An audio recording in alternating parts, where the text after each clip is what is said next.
The smell hits first, a chemical sharpness that claws at the back of my throat. Chlorine.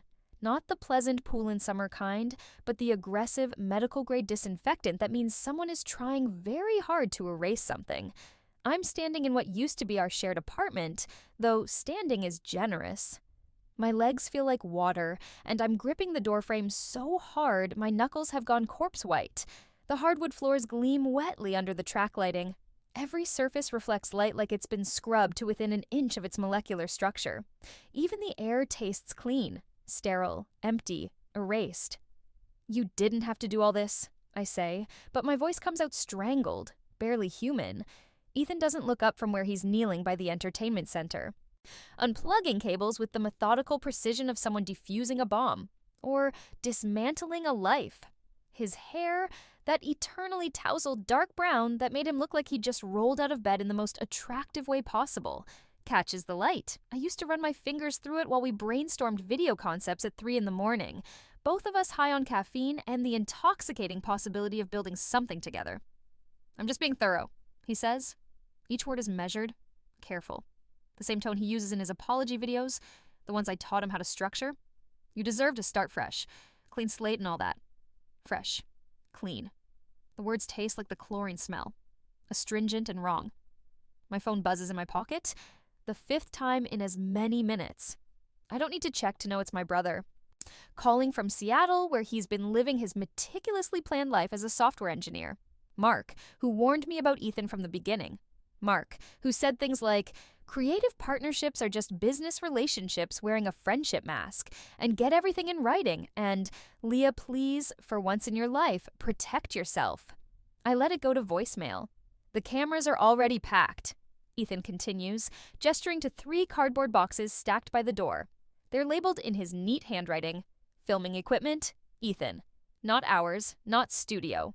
Just his name, claiming everything with the permanence of Sharpie ink. "I left you the ring light and the blue Yeti mic. The original ones. I know you're sentimental about those." Sentimental. As if sentiment is a quirk, a character flaw. Is something quaint and slightly embarrassing. As if the ring light wasn't the first piece of equipment we bought together, splitting the cost on 2 maxed out credit cards because we believed so hard in what we were building. As if the microphone didn't record every laugh, every inside joke, every moment when we were just Leah and Ethan, best friends making stupid videos in a studio apartment that smelled like instant ramen and possibility. I force myself to move deeper into the apartment. My feet, clad in the same battered Converse I've worn for 3 years, the left sole separating from the canvas, leave faint prints on the too-clean floor. Everything is wrong. The throw pillows we bought at that estate sale in Portland are gone. The Spider-Man poster I'd insisted on hanging, the one Ethan initially hated but grew to love, has vanished. Even the coffee rings on the side table have been erased, scrubbed away like evidence at a crime scene. "Where's the whiteboard?" my voice cracks. The whiteboard was sacred. Our idea incubator, perpetually covered in half-formed concepts, terrible puns, sketch comedy structures. We'd made a pact never to erase it completely, to always leave something from the last brainstorm session, a thread connecting past to future. Pact. Ethan stands, dusting off his jeans. They're new.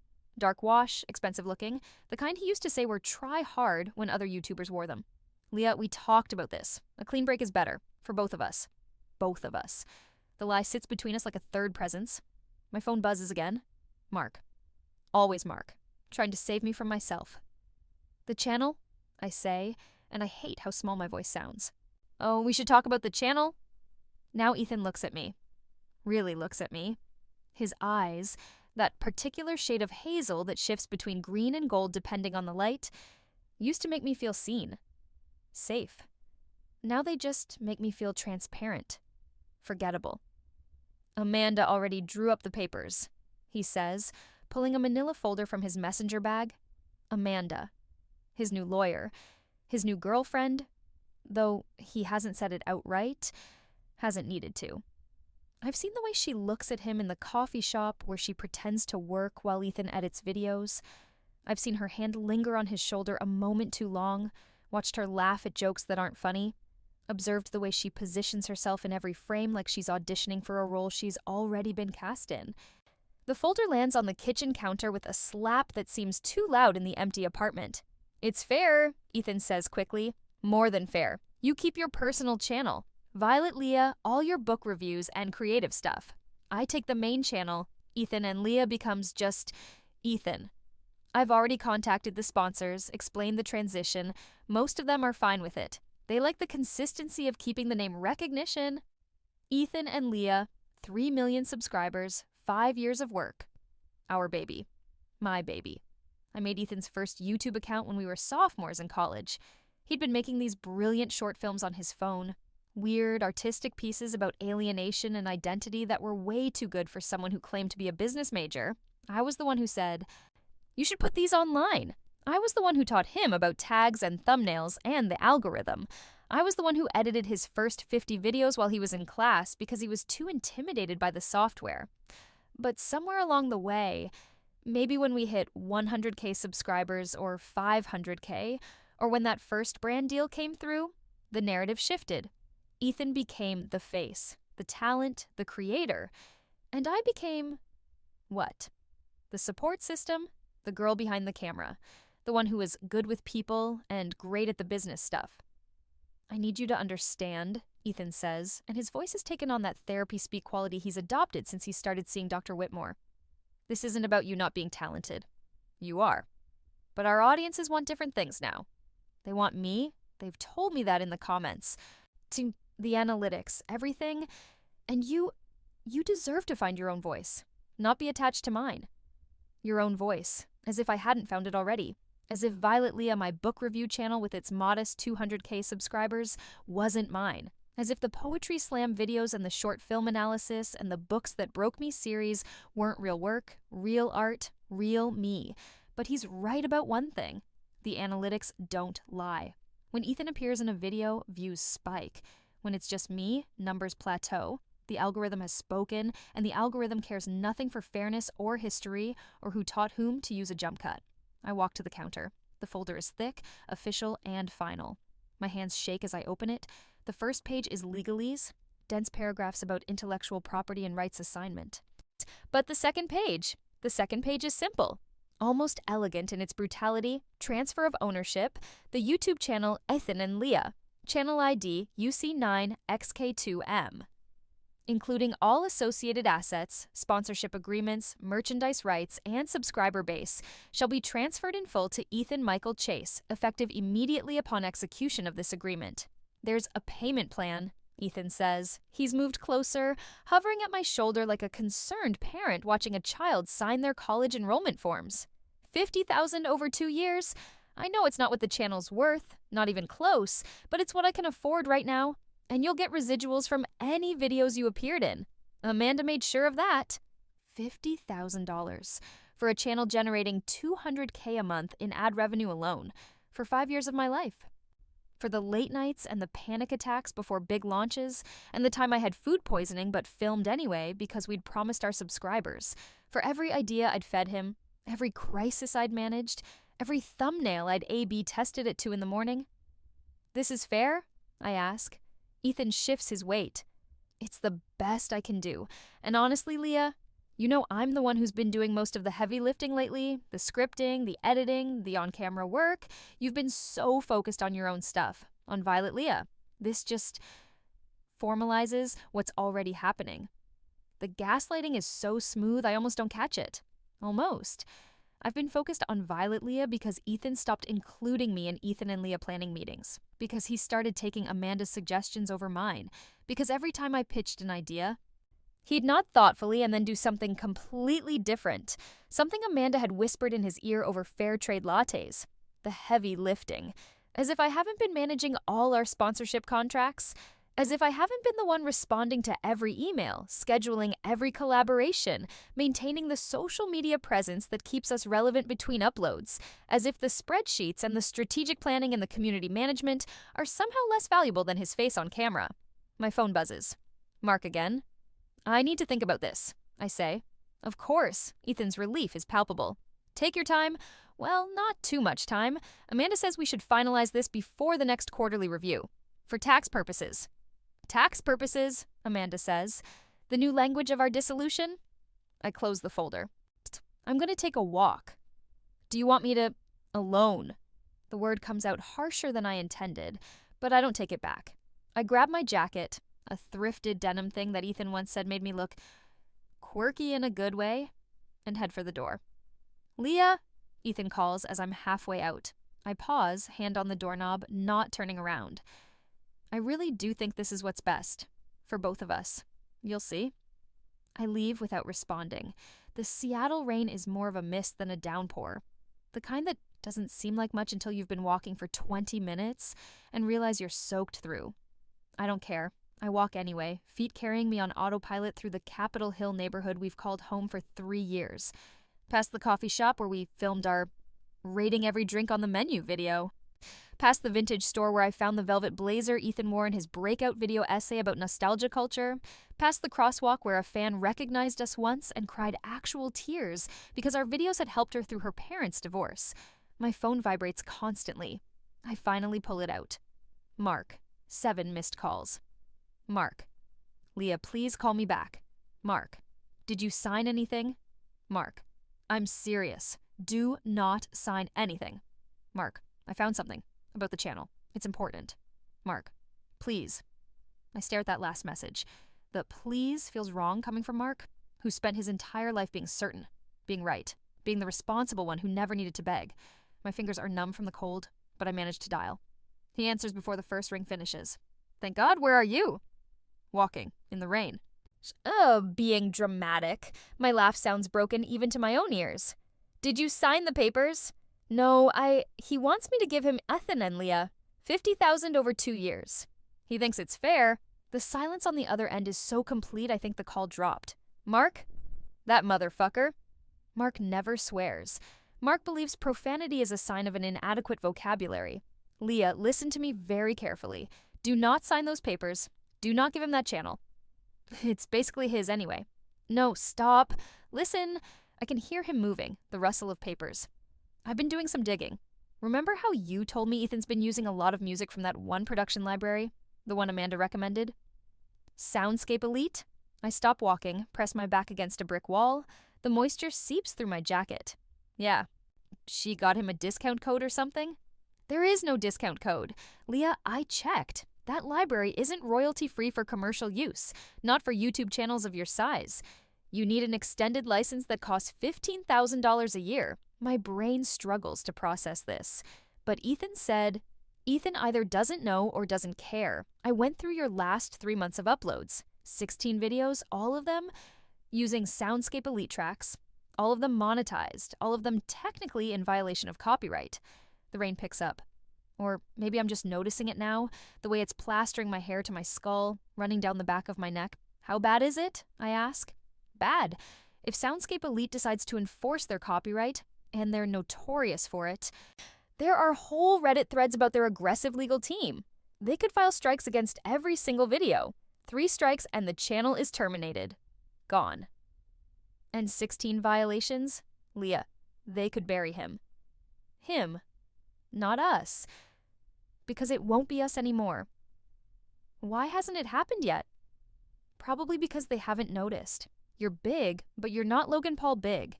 But these things have a way of surfacing, especially if someone reports it. The implication hangs there. I'm not going to... Mark, I can't sabotage him. That's not who I am. I'm not asking you to. Mark's voice softens. I'm just saying, don't give him the channel yet. Wait, see what happens. And if nothing happens, if I'm wrong, then fine. But Leah, you built that channel. You deserve more than $50,000 and a pat on the head. A car passes, spraying water from a puddle. I jump back too late.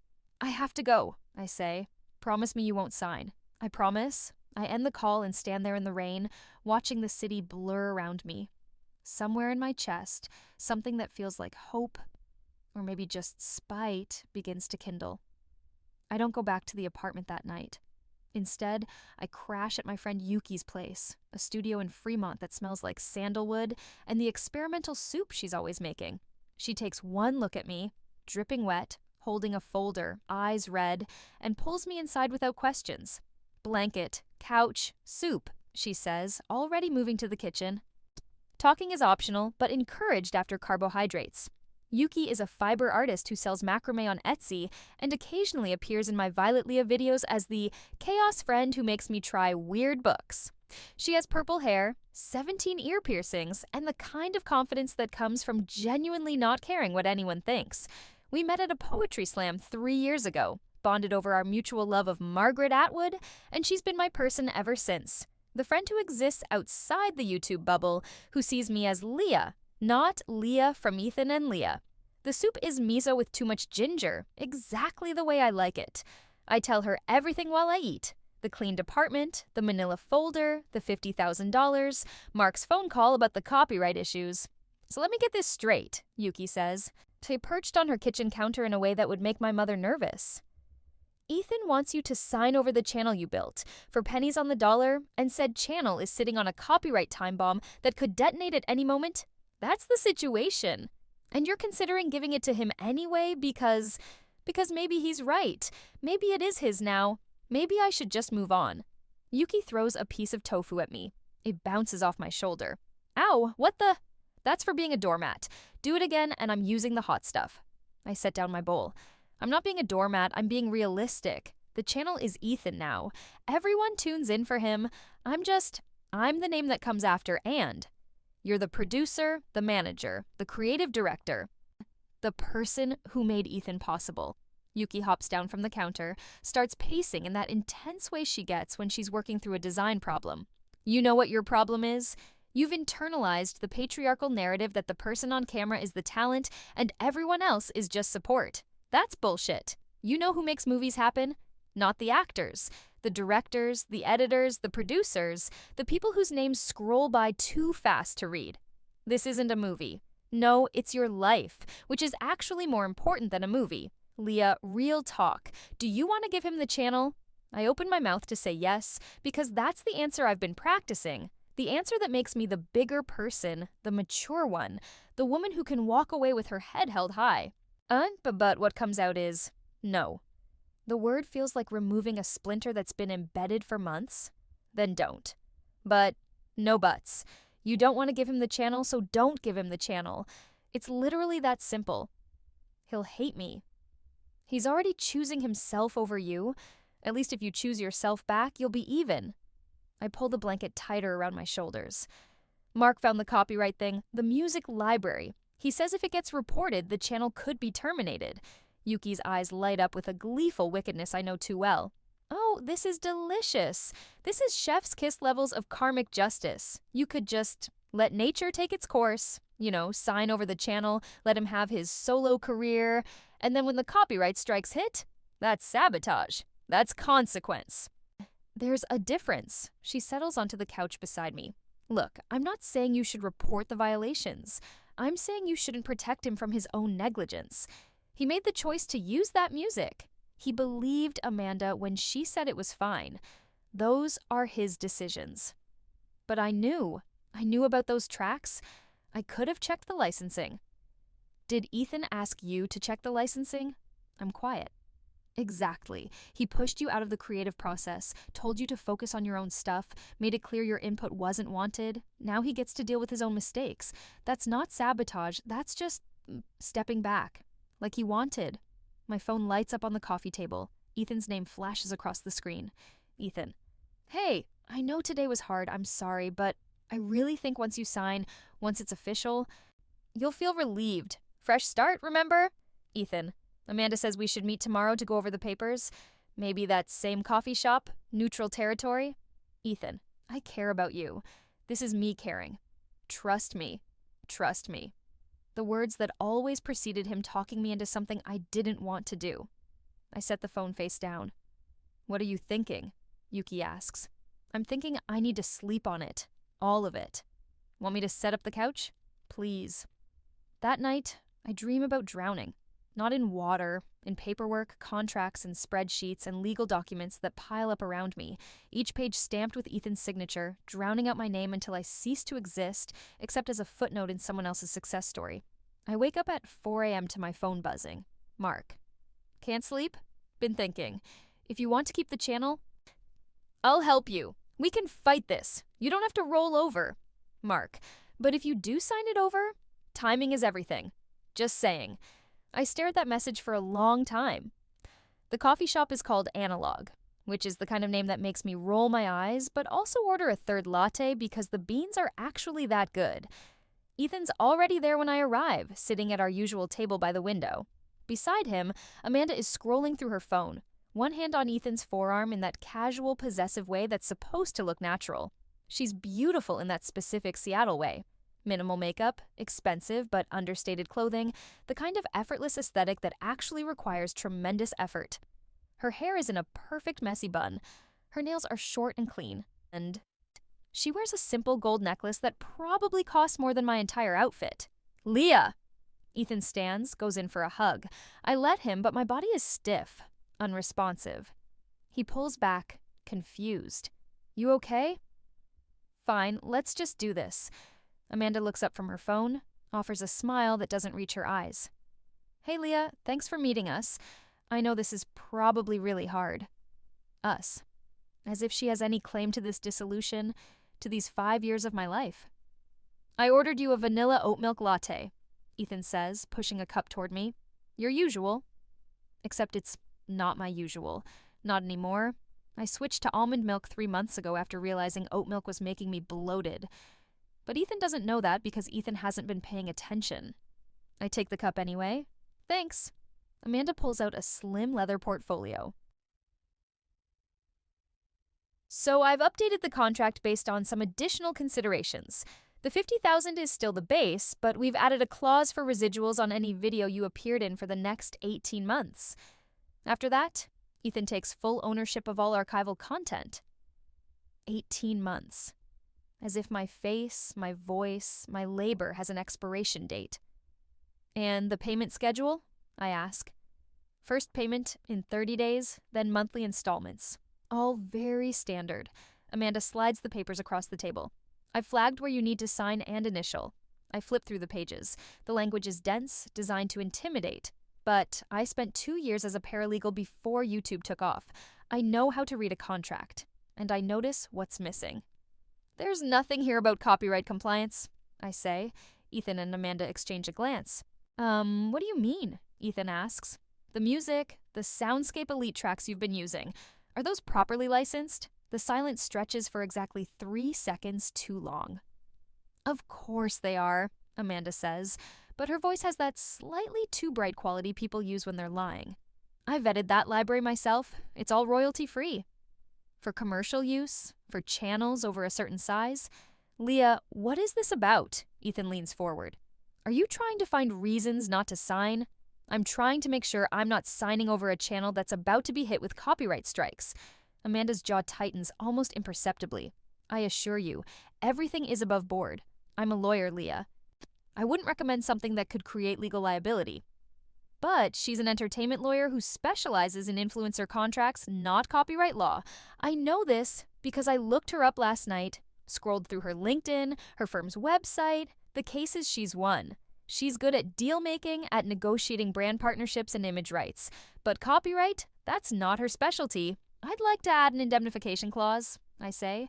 If the channel receives copyright strikes for content uploaded during my tenure as co-owner, I'm not liable. Ethan actually laughs. Leah, come on. This is getting ridiculous. You're stalling. I'm protecting myself. From what? I'm offering you a fair deal, a clean break, and you're trying to sabotage this. The accusation stings because it's almost true. Almost. I'm not sabotaging anything. I'm making sure that if there are any problems with the content you've been creating, without my input I might add, those problems don't come back to haunt me. Amanda's phone buzzes. She glances at it, and something flickers across her face. Concern? Fear? It's gone before I can identify it. Fine, she says. I can add an indemnification clause, but it goes both ways. You're not liable for future issues, but you also can't make claims on future revenue if the channel's value increases. Deal. I watch as Amanda pulls out her laptop, makes quick edits to the document. Her fingers fly across the keyboard with the confidence of someone who does this for a living. Within 10 minutes, she's printed a new version at the coffee shop's complimentary business center. The fresh papers land in front of me. Still warm from the printer. Anything else? Amanda asks. The professional smile is back, but there's steel underneath. I think about Mark's message, about timing. Actually, yes. I want the transfer to be effective immediately. Today. Not in 30 days. Ethan blinks. Why? Because you're right. A clean break is better. For both of us. I'm using his words, feeding them back to him with a smile that I hope looks genuine. I want this over with. I want to move on, and I can't do that if we're dragging this out for months. This is clearly not the resistance Ethan expected. He looks almost disappointed, like he'd been hoping for a fight that would justify his narrative about me being difficult, being unable to let go. The first payment? Amanda interjects. That won't be possible until... I'm fine with a delayed payment. Set it up however you need to. I just want the ownership transfer to happen now. I pull out my own pen, a nice one, the Mont Blanc my dad gave me when I graduated college, the one I've been carrying every day like a talisman. The weight of it feels right in my hand. I flip to the signature pages and sign my name. Amelia Violet Chen. The full name, the one I never use, the one that represents the person I was before YouTube, before Ethan, before I learned to make myself smaller to fit someone else's vision of success. Ethan signs next. His signature is a scrawl, hasty and eager. Congratulations, Amanda says, gathering the papers. You're now the sole owner of Ethan and Leah, Ethan. The weight that lifts from my chest is so profound I almost gasp. It's not relief, exactly. It's more like the sensation of setting down something heavy you've been carrying for so long, you forgot what it felt like to stand up straight. I'll file this with YouTube today, Amanda continues. The ownership transfer should be complete by end of business. Great, I stand, leaving the vanilla oat milk latte untouched. I'll get my stuff out of the apartment this weekend. Leah, wait. Ethan stands too. I want you to know I really do hope we can still be friends, eventually, when things aren't so raw. Friends? The word feels laughable. Sure, I say, because it's easier than explaining that friendship requires respect, requires seeing each other as equals, requires him to value me as something more than the person who used to be useful. I walk out of Analog into the gray Seattle afternoon. The air smells like rain and coffee and freedom. My phone buzzes. Mark. Well, me. It's done. He owns it now. Mark. All of it? Me. Every video, every sponsorship, every copyright violation. Mark. And the timing? Me. Effective immediately. Mark. You're sure about this? I look back through the window. Ethan and Amanda are laughing about something, probably celebrating, already moving on to whatever comes next. They look happy, relieved, like they've just shed a burden. Me. I've never been more sure of anything in my life. I spend that evening at the apartment, packing my actual belongings. Not the production equipment, that's Ethan's now, officially. Just my clothes, my books, my collection of pressed flowers from places we traveled for videos, my journals filled with video ideas that never got made. Yuki helps, arriving with boxes and wine and a playlist of angry breakup songs that feels both appropriate and excessive. How are you feeling? She asks, wrapping my vintage teacup collection in newspaper. Honestly, I don't know. It's like, I thought I'd feel sad, gutted. Instead, I just feel tired. That's probably the healthy response. You've been grieving this relationship for months. The paperwork just made it official. My phone is on the kitchen counter, face up.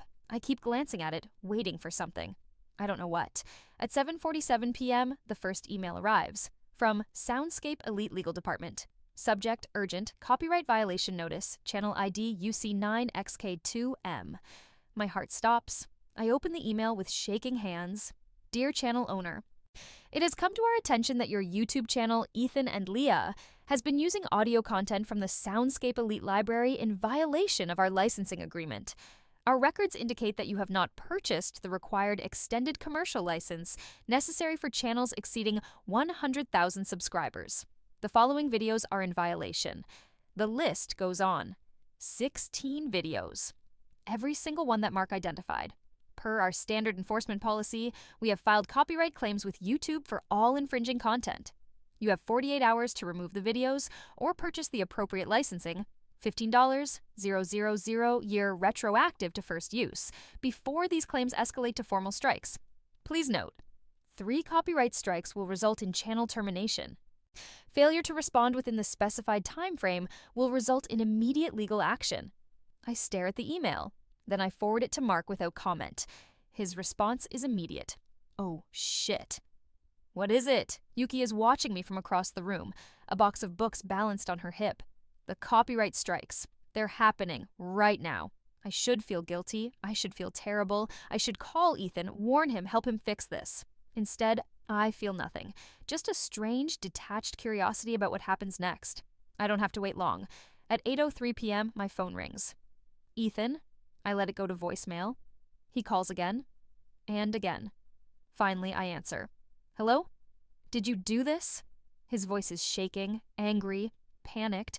Did you fucking report the music? I have no idea what you're talking about. Soundscape Elite just sent me a massive copyright notice. 16 videos, Leah. 16? They're threatening to strike the channel. That's terrible, I say, and I manage to sound concerned. Have you talked to Amanda? She's the one who recommended that music library. Amanda says, she says there must be some mistake. She swears she checked the licensing. Mistakes happen. Leah, if this goes through, if they actually file strikes, the channel could be terminated. Everything we built, everything you built, I correct. As of 2 p.m. today, that's your channel, not ours, yours. The silence on the other end is heavy with realization. The timing, he says slowly. You knew about this. You knew. And you made me take ownership before what? Before the consequences of your choices caught up with you? My voice is calm. Eerily calm. I didn't file those copyright claims, Ethan. Soundscape Elite did. Because you used their music without proper licensing. That's on you. And Amanda. You could have warned me. Why would I do that? We had a clean break, remember? You're on your own now. Isn't that what you wanted? Fuck you, Leah. Seriously, fuck you. He hangs up. Yuki is staring at me with something that looks like awe. You are cold-blooded, and I'm here for it. I set the phone down. My hands aren't shaking anymore. I need to get out of here, I say. I need to go somewhere that isn't Seattle. Somewhere that isn't him. Where do you want to go? I think about it. Portland, or maybe I'll drive down to California. Visit my parents. I haven't seen them in 2 years because I was always too busy with the channel. Road trip it is, Yuki grins. I'm driving. You're navigating. We leave in the morning. That night, I sleep in my own bed. Well, the bed I'll surrender to Ethan along with everything else. For the last time. I don't dream. For the first time in months, I sleep deeply, dreamlessly, completely. I wake up to my phone exploding. Not literally, though the heat of it makes me wonder if spontaneous combustion is possible for electronics experiencing extreme emotional distress via proxy. 47 missed calls, 93 text messages, 14 voicemails. Most are from Ethan, some are from Amanda, a few are from people I haven't talked to in years. Old classmates, distant relatives, internet acquaintances who've never cared about my life, but apparently care a great deal about my drama. So I scroll through the texts from Ethan, watching the progression from anger to panic to something that looks like bargaining. Ethan, 11:47 p.m. We need to talk about this. Ethan, 12:23 a.m. Please pick up Ethan, 1:15 a.m. Amanda says we might be able to contest the claims, but we need your help, Ethan, 2:44 a.m. I'm sorry I yelled at you. I was stressed. But Leah, please, we can fix this together. Ethan, 3:52 a.m. The first strike just went through. YouTube is reviewing the channel for TOS violations. Ethan, 4:33 a.m. Please. That last message, the single word please, almost breaks me. Almost. But then I see the messages from people I don't know. People who've somehow found my personal number. Unknown. Yo, is it true boyfriend stole her channel? LMAO. Unknown, Ethan and Leah drama? Unknown, T-Spill Plus. The story is out. Somehow, impossibly. The internet knows. I check Twitter. #Ethan and Leah is trending. The top tweet is from a drama commentary channel with 2 million followers. Breaking, Ethan and Leah officially splits. Ethan takes full ownership of channel. But sources say co-founder Leah Chen was pushed out plus channel is now facing major copyright issues. Thread. I don't read the thread. I don't need to. The internet has already decided the narrative. Scrappy girl gets screwed by boyfriend, business partner. Karma strikes back. It's a tale as old as YouTube itself. My phone rings. Mark. "You're trending," he says by way of greeting. "I noticed. How are you feeling?" "Like I'm watching my life become a meme in real time." "Fair. Listen, I've been monitoring the situation. 3 strikes hit overnight. The channel is under review. Ethan's probably gonna lose everything." "Good." The word comes out before I can stop it. "Leah, don't. Don't tell me I should feel bad. Don't tell me this is too far.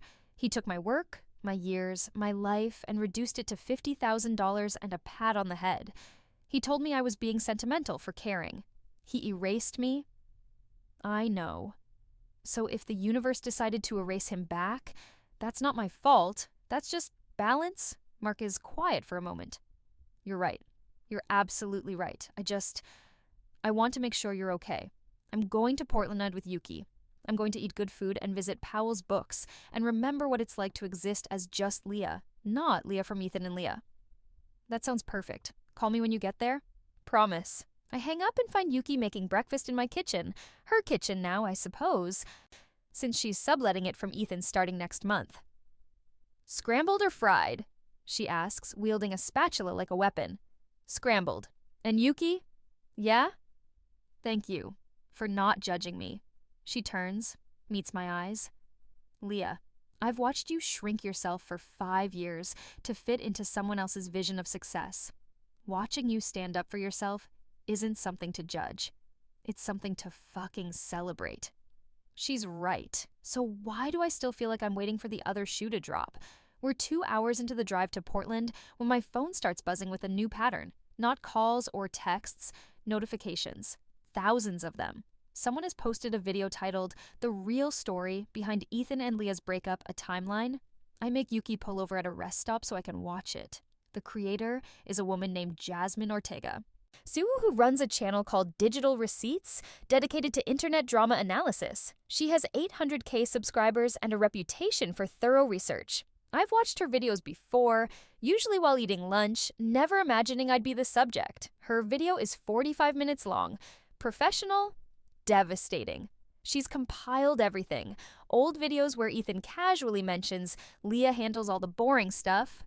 Screenshots of comments asking where I've been in recent uploads. Side-by-side analytics showing viewership drops on videos I'm not in. She's even found an old interview from when we hit 1 million subscribers where Ethan says, "I couldn't do this without Leah. She's the backbone of everything." The contrast between then and now is stark. But the most damning evidence is the copyright situation. Jasmine has somehow gotten her hands on the Soundscape Elite licensing agreement, probably through public records or industry contacts, and walks through exactly how much it costs, what Ethan should have paid, what he actually paid, nothing, and the potential consequences. "This isn't just a breakup," Jasmine says to the camera, her expression serious. "This is a pattern of devaluing the labor of women in creative industries. Leah Chen built this channel. She taught Ethan everything he knows. And when he became the face, when he got the views and the brand deals, he decided her contribution didn't matter anymore. He literally tried to buy her out for pennies on the dollar while sitting on content that could destroy the channel, content she would have caught if he hadn't frozen her out of the process. The comments are even more brutal. This is why you always get things in writing. Ladies, Ethan really thought he could ghost the person who taught him everything and face no consequences. The way she signed it over right before the strikes hit. Queen Leah Chen is a genius. She knew exactly what she was doing.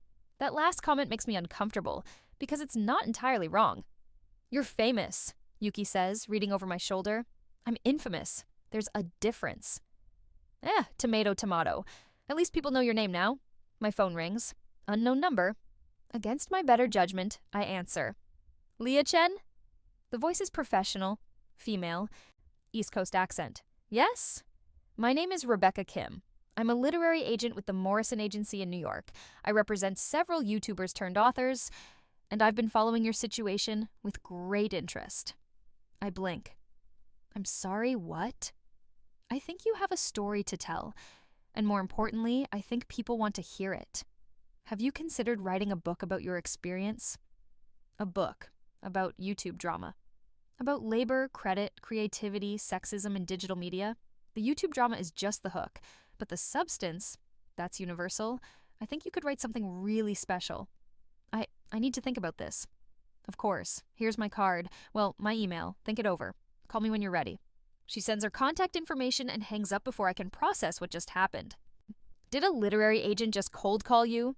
Yuki asks. Apparently my public humiliation is marketable. That's capitalism, baby. We get back on the road. Yuki plays Fiona Apple at volumes that should be illegal. I watch the Washington landscape blur into Oregon, trees and rain and the promise of something new. My phone buzzes.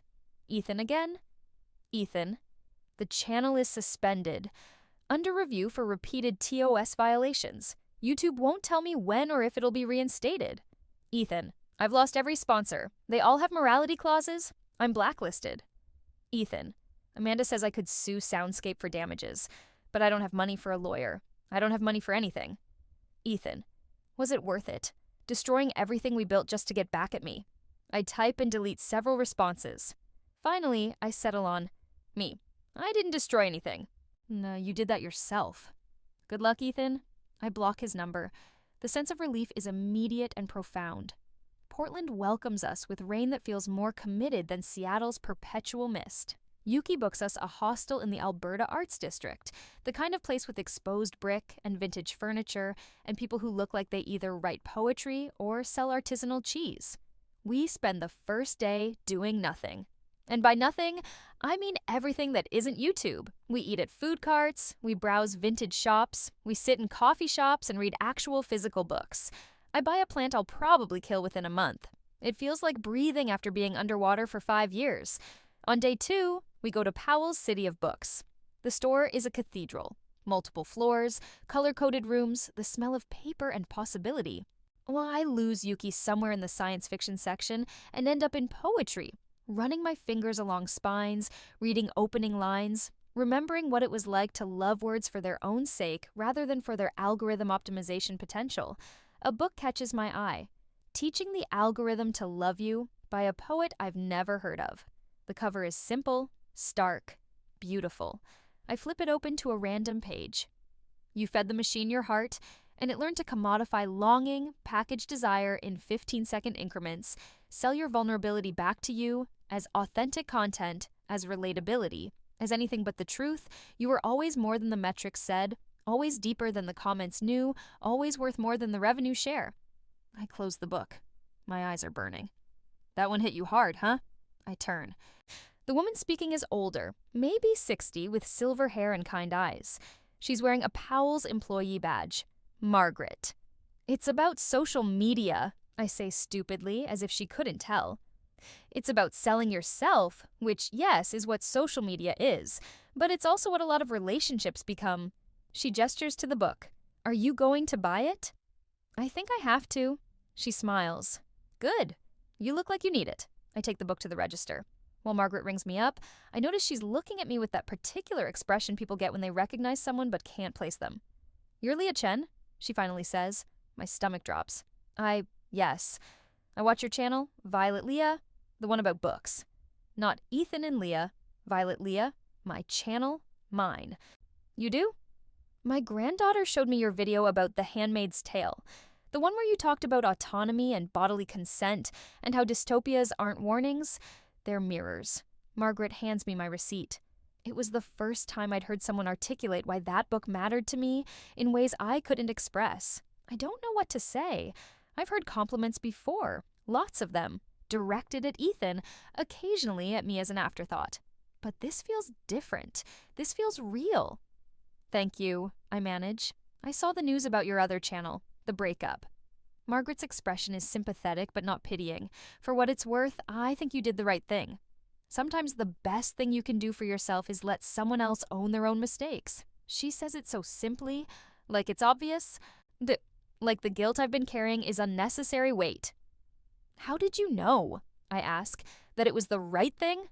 Because you're here, buying poetry, looking like you're remembering how to be a person again. That tells me everything I need to know. I leave Powell's with 3 books and something that feels dangerously close to hope. We stay in Portland for a week. Yuki extends her Etsy shop's on vacation notice. I ignore all social media and instead spend my days reading, walking, sitting in parks, watching dogs play. I start writing. Not for YouTube, not for anyone. Just for myself. I write about the first time I realized Ethan was embarrassed by me at a creator conference where he introduced me to a potential sponsor as my assistant instead of my partner. I write about the late nights when I'd edit his videos while he slept, he's fixing his mistakes, smoothing his awkward transitions, making him look good because making him look good felt like making us succeed. I write about the moment I knew we were over, not when he wanted the channel, but months before when I pitched a video idea and he said, "That's not really our brand anymore," as if I had never been part of defining what our brand was. The writing is messy, raw, probably terrible, but it's mine. On the 7th day, Mark calls. "I have news," he says. "Legal news." Should I be sitting down? Probably. I sit on a bench outside the hostel. Yuki hovers nearby, pretending not to eavesdrop. "Ethan's channel is officially terminated," Mark says. "YouTube upheld all 3 strikes. Ethan and Leah is gone." I process this. How's he taking it? Not well. According to the internet, because yes, everything is on the internet now. He's trying to start over. New channel, Ethan Chase Creates, or something equally generic, but he's starting from 0. No subscribers carried over, obviously. And Amanda? Mark's laugh is dark. Amanda's firm quietly dropped him as a client. Turns out having a copyright scandal attached to your name is bad for an entertainment lawyer's reputation. Who knew? Jesus. There's more. Remember those sponsors who dropped him? Some of them are reaching out to you. To me. To Violet Leah. They looked into the situation, saw that you were the operational backbone of Ethan and Leah, and decided they want to work with someone who actually knows what they're doing. You've gotten 3 partnership offers in the last 2 days. I stare at the Portland sky, gray and endless. Mark. I don't know if I want to do this anymore. The whole influencer thing, the performing, the constant need to be on. Then don't. But Leah, don't throw away something you love because Ethan made you forget why you loved it. Violet Leah is yours. It always has been. And those 200K subscribers, they chose you, not Ethan. You. He's right. I know he's right. I need more time, I say. Take all the time you need. I'm just letting you know. The opportunities are there. When you're ready. After I hang up, Yuki hands me a coffee. Ethan's channel is gone? Completely. And you're the one getting the brand deals now? Apparently. She grins. You know what this is? This is the universe course correcting. This is karma actually working for once. Or it's just consequences. He made bad decisions and now he's dealing with them. Tomato. We sit in silence, drinking our coffee, watching Portland go by. I think I want to go home, I say finally. Seattle? No. Home. California. My parents. I need to remember who I was before all of this. Road trip part 2? Road trip part 2. We drive south the next morning, leaving the rain behind. My parents live in a small house in Marin County, just north of San Francisco. My dad teaches high school English. My mom is a nurse. They're normal, stable. The kind of people who have never understood the appeal of YouTube, but support me anyway because that's what parents do. They're waiting on the porch when we pull up. Mom is wearing her scrubs. She must have just gotten off a shift. Dad has reading glasses pushed up on his head and ink stains on his fingers. Leah, Mom says, and the way she says it, my name, just my name, makes me start crying. I don't cry prettily. I cry the way you cry when you've been holding it together for too long, when the adrenaline finally wears off and you realize how much it hurt, how much you lost, how scared you were. Mom holds me while I sob on the porch. Dad rubs my back. Yuki discreetly gives us space, busying herself with bringing bags inside. When I finally calm down, Mom guides me to the living room couch, the same one I used to fall asleep on while watching Saturday morning cartoons. Tell me everything, she says. So I do, all of it. The channel, the partnership, the slow erosion of my role, the copyright strikes, the signing over, the consequences. Dad listens with the concentrated attention he gives to his students' essays. When I finish, he's quiet for a long moment. You know what I tell my students about Shakespeare? He finally says. What? That the tragedies work because the protagonists make one crucial mistake and then refuse to acknowledge it until it destroys them. Macbeth's ambition, Othello's jealousy, Hamlet's indecision. He looks at me over his glasses. Ethan's mistake was thinking the talent was more important than the infrastructure. That being the face meant being the value. He's not wrong, though. People did want to watch him more than me. People want to watch pretty buildings too, but they forget about the foundation, the plumbing, the electrical work, all the invisible labor that makes the pretty thing possible, until it collapses. Then suddenly everyone remembers that infrastructure matters. Mom squeezes my hand. Are you okay? Really? Am I? I've spent 2 weeks running from that question. I don't know, I say honestly. I feel relieved and guilty and angry and sad all at once. I feel like I did the right thing and the wrong thing simultaneously. I feel like myself again, but also like I don't know who that is anymore. That's called being human, Mom says. It's messy. It's supposed to be. I keep thinking I should feel worse about what happened to Ethan. That I should regret not warning him, not protecting him. Did he protect you? Dad asks. No. Then why should you protect him from his own choices? Because I'm supposed to be better than that, aren't I? Mom and Dad exchange a look. The kind of wordless communication that comes from 30 years of marriage. Being better doesn't mean being a martyr, Mom says. It doesn't mean setting yourself on fire to keep someone else warm. You set a boundary. You protected yourself. You let him face the natural consequences of his actions. That's not cruelty. That's just stepping back. I think part of me wanted him to fail, I admit. Is that terrible? It's human, Dad says. You're allowed to want justice. You're allowed to want the person who hurt you to understand what they did. That doesn't make you a bad person. It makes you someone who's been hurt and is trying to process that. Yuki appears in the doorway. Sorry to interrupt, but Leah, you should probably see this. She hands me her phone. It's open to Twitter, to a thread from Ethan. At Ethan Chase. I need to address what happened with Ethan and Leah. A thread. At Ethan Chase, first, I want to apologize to my former business partner, Leah Chen. I didn't treat her fairly. I didn't value her contributions. I let success go to my head, and I pushed out the person who made that success possible. At Ethan Chase, the channel is gone. That's on me. I made mistakes. Big ones. I used music without proper licensing. I listened to bad advice. I thought I could do it all myself. I was wrong. At Ethan Chase, I see now what Leah must have seen, that I was heading toward disaster and didn't even know it. She tried to protect the work we built, and I fought her on it. I'm sorry. At Ethan Chase, I'm starting over. New channel, 0 subscribers. And this time, I'm going to do things right. Properly licensed music, full transparency. And if I'm lucky enough to work with collaborators again, I'll treat them like the essential partners they are. At Ethan Chase, to Leah, I'm sorry for all of it. You deserved better. I hope you're doing okay. The thread has 50K likes and climbing. The comments are mixed. Some supportive, some skeptical, some just along for the drama. I read it 3 times. He apologized, I say. Do you believe him? Mom asks. I don't know. Maybe. It doesn't really matter though, does it? The apology is for Twitter, for reputation management. He's trying to salvage his career. Does that make it less real? Dad asks. I think about it. No, he can be genuinely sorry and also strategically sorry. Both things can be true. Are you going to respond? I look at my parents, at Yuki, at the living room where I learned to read, where I discovered my love of stories, where I became the person I was before YouTube changed everything. No, I say. I'm not going to respond. This isn't my story to manage anymore. It's his. And he can have it. I hand the phone back to Yuki and stand up. I'm going for a walk just around the neighborhood. I need to think. Want company? Yuki offers. No, thank you. I need to do this alone.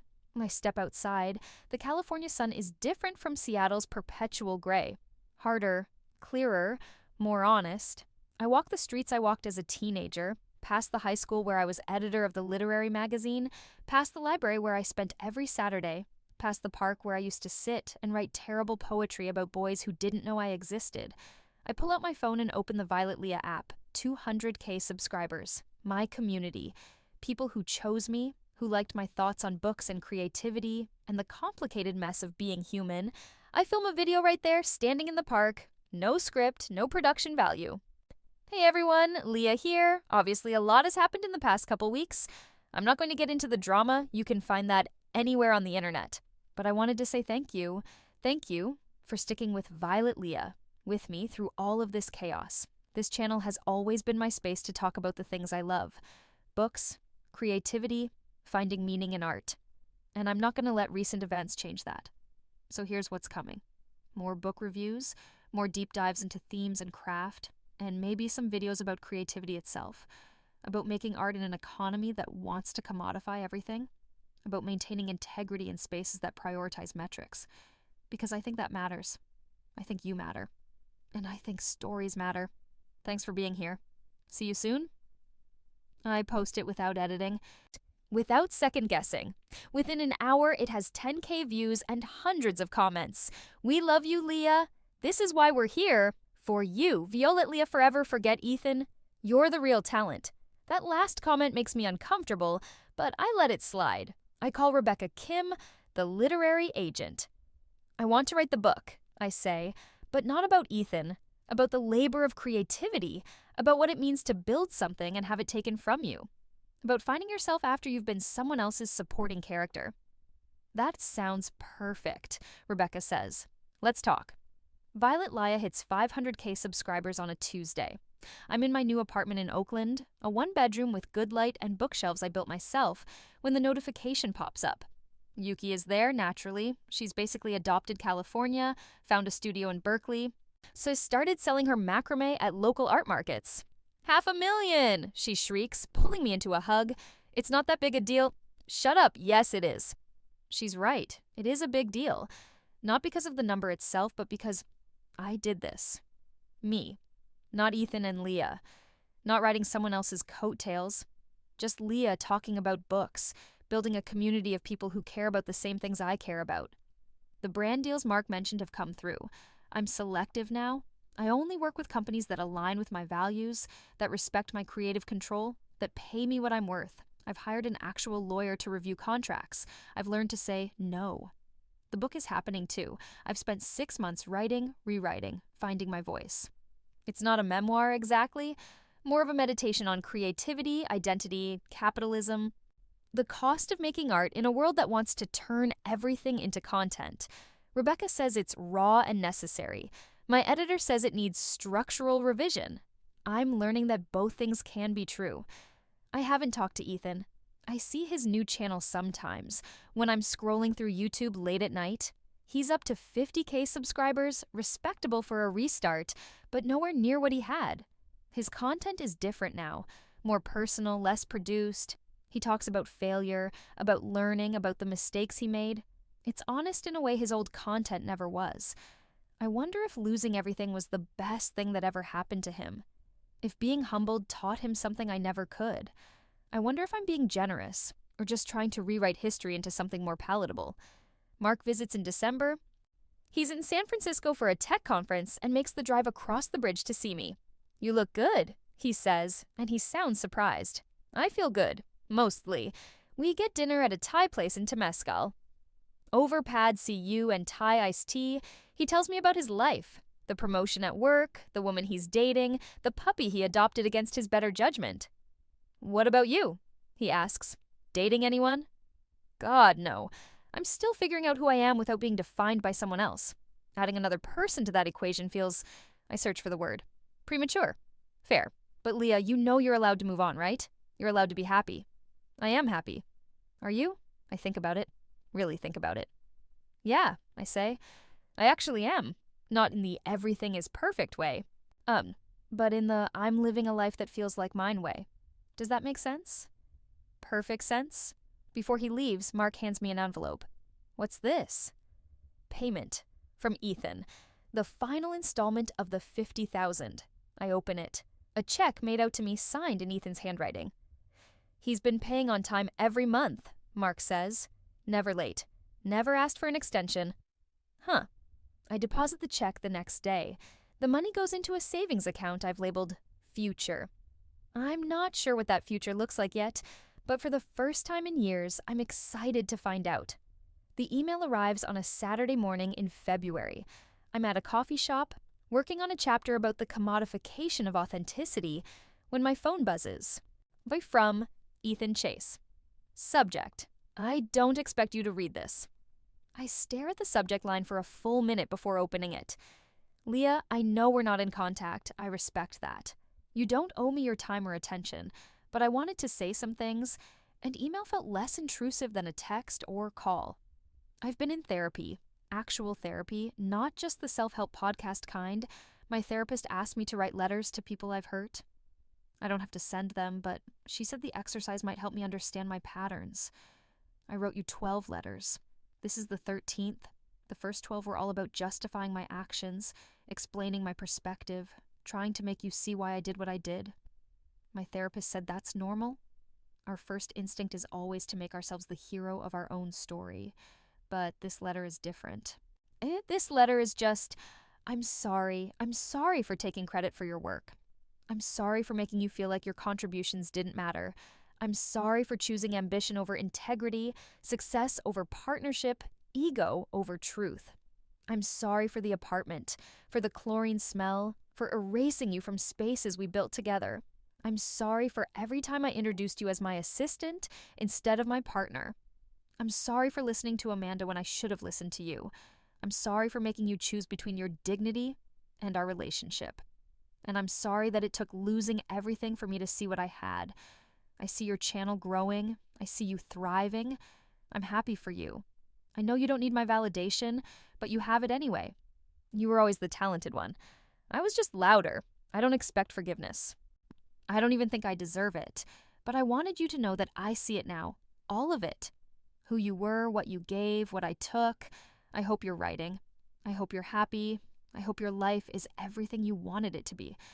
I'm sorry for taking so long to say this properly. Ethan. I read the email 3 times. Then I close my laptop and go for a walk. Lake Merritt is beautiful this time of year. The water's still, the birds loud, joggers and families, and people walking dogs circling the path in their Saturday morning ritual. I find a bench and sit, watching the world move around me. Do I forgive him? The question doesn't have a simple answer. I believe his apology is genuine. I believe he's grown, changed, learned. People are capable of that, of looking back and seeing their mistakes, of becoming better versions of themselves. But forgiveness isn't mandatory just because someone apologizes. I don't owe him absolution just because he's done the work to deserve it. Maybe forgiveness isn't the point. Maybe the point is that I've moved on. That his apology, while appreciated, doesn't change my life the way his actions once did. I've built something new. Something mine. Something he can't touch.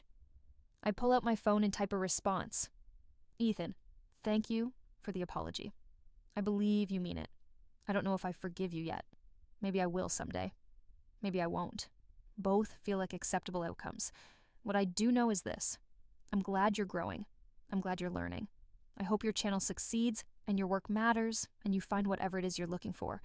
But I also hope you understand that my life exists completely separately from yours now. You're not the villain of my story anymore. You're just someone I used to know. Take care of yourself. Leah.